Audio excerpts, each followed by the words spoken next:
दोस्तों, इजराइल फिलिस्तीन जंग के बीच जब से यमन की एंट्री हुई है तब से सारे क्रम बदलते ही जा रहे हैं। उसने इजराइल सहित उसके सपोर्टर देशों को मिलियन ऑफ डॉलर्स का नुकसान पहुंचा दिया, जिसे रोकने के लिए अमेरिका आगे आया। लेकिन फिर अमेरिका ने कहा कि हमारे पास वॉरशिप्स कम है, हम अकेले ही यमन का मुकाबला नहीं कर सकते, इसलिए एक नेवल अलायंस बनाकर उनका मुकाबला करेंगे, जिसमें उसने कई देशों को इन्वाइट किया और बहुत कम देशों ने ज्वाइन किया और कुछ ज्वाइन करने के बाद भी पीछे हट गए, जैसे कि फ्रांस, इटली, स्पेन। इनमें से कई ने अमेरिका के अंडर में काम करने से मना कर दिया। इस तरीके से यह कोशिश भी छोटे से यमन को रोकने के लिए नाकाम हो गई।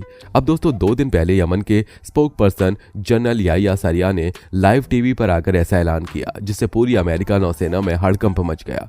दोस्तों, याह्या सरिया के बयान के हवाबाजी की तरह नहीं होते, क्योंकि सबसे पहले इन्हें लोगों ने इजराइल फिलिस्तीन जंग के बीच जब लाइव टीवी पर देखा था तो इन्होंने इजराइल के खिलाफ जंग का ऐलान किया था। उसके बाद इन्होंने उसके कई शहरों पर मिसाइल और ड्रोन फायर भी कर दिए थे, फिर शिप के जरिए उसे बहुत बड़ा फाइनेंशियल नुकसान पहुंचा दिया।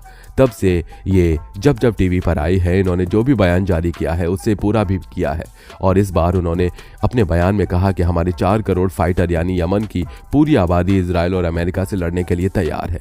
तो क्या इजराइल फिलिस्तीन की यह जंग अब यमन और अमेरिका को जंग के मैदान में उतारने के लिए तैयार है? आइए जानते हैं। दोस्तों, यमन के हूती ने कहा है कि हमारे 10 शहीदों के खून से हमारी अमेरिका के साथ जंग की नई शुरुआत हो चुकी है और 4 करोड़ की आबादी वाला यमन अब इनसे लड़ने के लिए पूरी तरीके से तैयार है।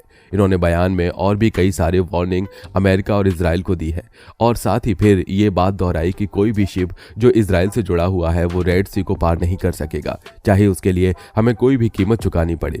उन्होंने बयान में कहा कि इजरायली शिप को रोकना गाजा में शांति लाने के लिए हमारा एक तरीका है, क्योंकि जब अमेरिका इजराइल को प्रोटेक्ट करना चाहता है तो हम भी अल्लाह के सर्वेंट यानी फिलिस्तीनियों को प्रोटेक्ट कर रहे हैं। दोस्तों, ये बयान जारी करने के बाद यमन ने हमला नहीं किया, बल्कि वो एक कदम आगे चल रहा है।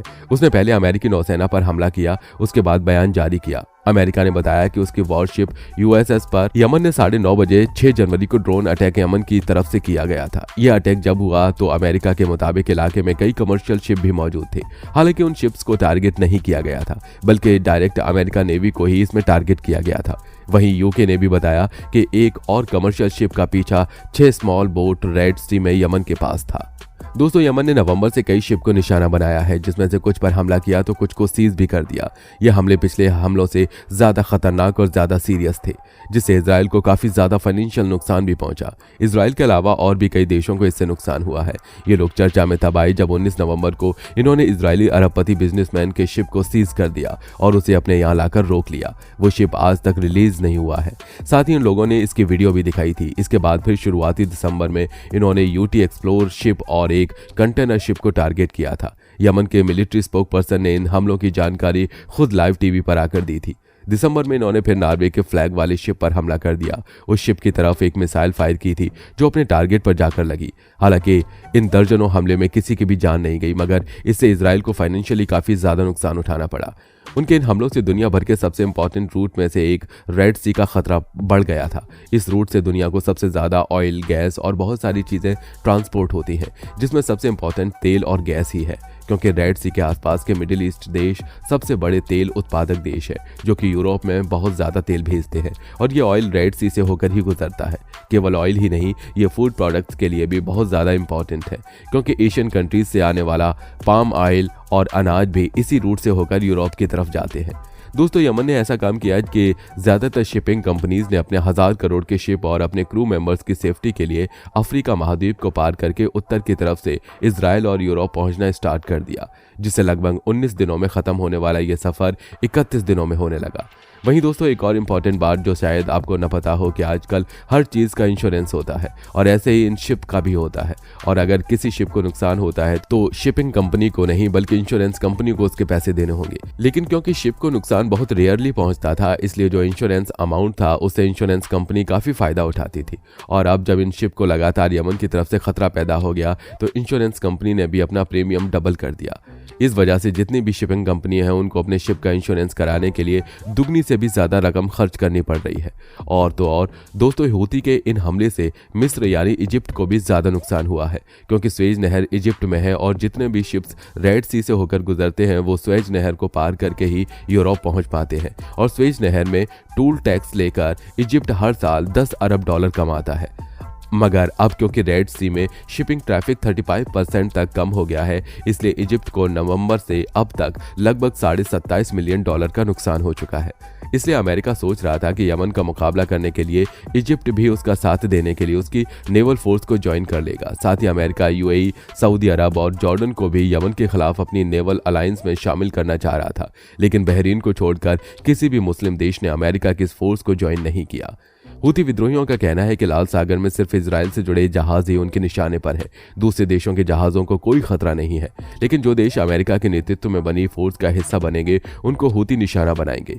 यमन के सर्वोच्च हूती क्रांतिकारी समिति के प्रमुख मोहम्मद अली अल हूती ने कहा कि अमेरिका के नेतृत्व वाले लाल सागर गठबंधन में शामिल होने वाला कोई भी देश अपनी समुद्री सुरक्षा खो देगा और उसे निशाना बनाया जाएगा। हूती नेता के इस बयान के बाद साफ है कि अब वो Australia, Bahrain, Belgium, Canada, Denmark, Germany, Italy, Japan, Netherland, Singapore और ब्रिटेन के जहाजों को भी निशाना बना सकते हैं। ये सभी देश लाल सागर के शिपिंग मार्गों की रक्षा के लिए अमेरिका के नेतृत्व वाले गठबंधन में शामिल हैं। हालांकि कई देशों ने सिर्फ नाम मात्र के लिए ही अपना प्रतिनिधित्व इस गठबंधन में रखा है। हूती विद्रोहियों ने इजराइल के खिलाफ लड़ाई छेड़ी हुई है। फिलिस्तीनी और हमास को समर्थन देने के लिए हूती इजरायली जहाजों को लाल सागर में निशाना बना रहे हैं। हूतियों ने लगातार इजरायल और अमेरिकी जहाजों को निशाना बनाया है। हालांकि हूतियों की ओर से लगातार ये कहा गया है कि उनकी लड़ाई सिर्फ इजरायल और अमेरिका से है। ऐसे में किसी दूसरे देश के जहाज को लाल सागर से गुजरने में कोई समस्या नहीं है। हालांकि अब उन्होंने अपने खिलाफ बनी फोर्स में शामिल सभी देशों को निशाना बनाने की बात कही है। अमेरिका ने लाल सागर में जहाजों को सुरक्षा देने के लिए बनाई मल्टीनेशनल टास्क फोर्स को ऑपरेशनल प्रॉस्पेरिटी गॉर्जियन नाम दिया है।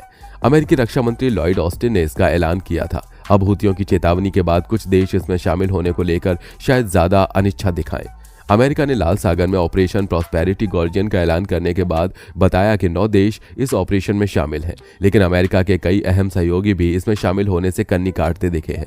खास बात यह है कि इस सूची में अमेरिका के अहम साझेदार जैसे ऑस्ट्रेलिया, जापान और सऊदी अरब गायब हैं। पश्चिम एशिया से बहरीन एकमात्र देश है जो इस ऑपरेशन में शामिल हुआ है। अमेरिकी अधिकारियों ने यह भी कहा है कि 20 से अधिक देश इस ऑपरेशन में शामिल हो चुके हैं, लेकिन वे सार्वजनिक रूप से खुद को भागीदार घोषित करने के इच्छुक नहीं है। अमेरिका के अरब साझेदारों के इस ऑपरेशन से कन्नी काटने की एक अहम वजह फिलिस्तीन में चल रही लड़ाई भी है। 1948 में इजराइल के निर्माण के बाद से अरब देशों ने इसके सैद्धांतिक विरोध का दावा किया है और फिलिस्तीन के मुद्दे का समर्थन किया है।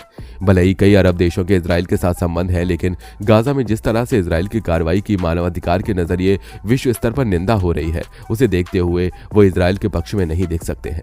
संयुक्त अरब अमीरात, जॉर्डन, बहरीन, सऊदी अरब, ओमान, कतर, कुवैत, मिस्र और मोरक्को ने इजराइल के हमलों की खुलकर निंदा की है। हूतियों के खिलाफ बन रहे इस ग्रुप में शामिल होने पर निश्चित रूप से इन देशों को उनके पूर्व रुख पर आलोचना का सामना करना पड़ेगा। इन सरकारों को आम लोगों के गुस्से का भी सामना करना पड़ सकता है।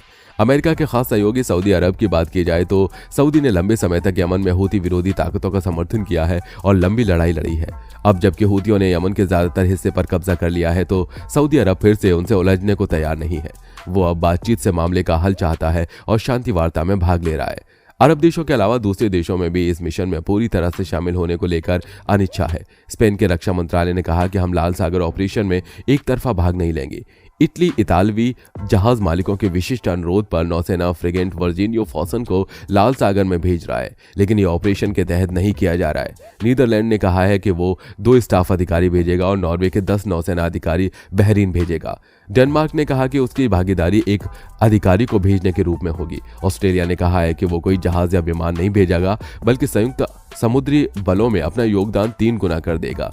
ये एक बहुनौसेना कार्यबल है जिसमें 39 सदस्य हैं, जिनमें Bharat, Australia, Bahrain, Brazil, Canada, मिस्र, फ्रांस, जर्मनी, संयुक्त राज्य अमेरिका और यमन शामिल है। यानी अरब देशों के अलावा जिन देशों ने इसमें शामिल होने की हामी भरी है वो सिर्फ औपचारिकता भर की है। इसकी एक वजह यह है कि हूतियों ने इजराइल के अलावा दूसरे देशों के जहाजों को नुकसान नहीं पहुंचाने की बात कही है। ऐसे में हूतियों के खिलाफ संघर्ष में शामिल होकर ये देश अपने लिए लाल सागर के रास्ते को बंद करने का जोखिम नहीं लेना चाहते हैं। तो दोस्तों, आज की वीडियो में बस इतना ही। उम्मीद है आपको वीडियो पसंद आई होगी, और वीडियो पसंद आई तो लाइक करें, चैनल को सब्सक्राइब करके बेल आइकन को प्रेस करना ना भूलें।